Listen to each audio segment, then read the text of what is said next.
una de les nostres obsessions, com a mínim és la meva, és l'educació per la salut. Com poder arribar a la gent de diferents maneres, no?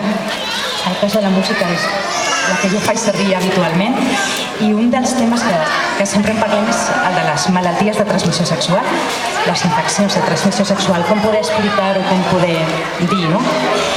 Doncs aquesta cançó parla d'això, de com poder explicar les malalties, de com no refiar-nos de la primera impressió.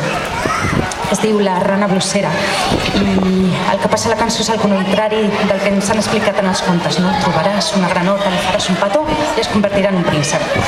Doncs, més lluny de la realitat, aquest príncep es converteix en granota.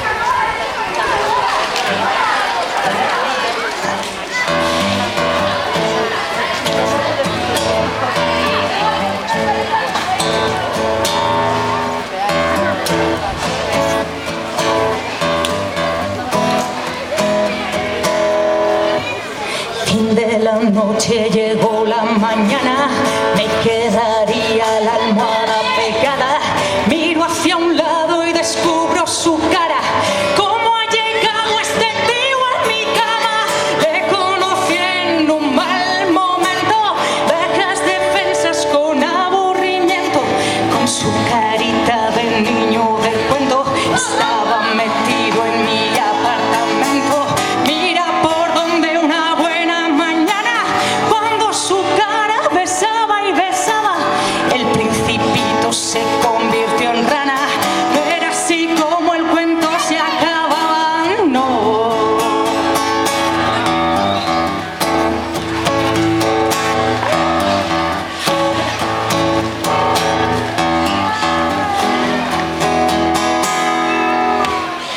Era un lobito que se disfrazaba con piel de cordero y yo no me enteraba. Una sanguijuela, mi sangre enganchada y al porno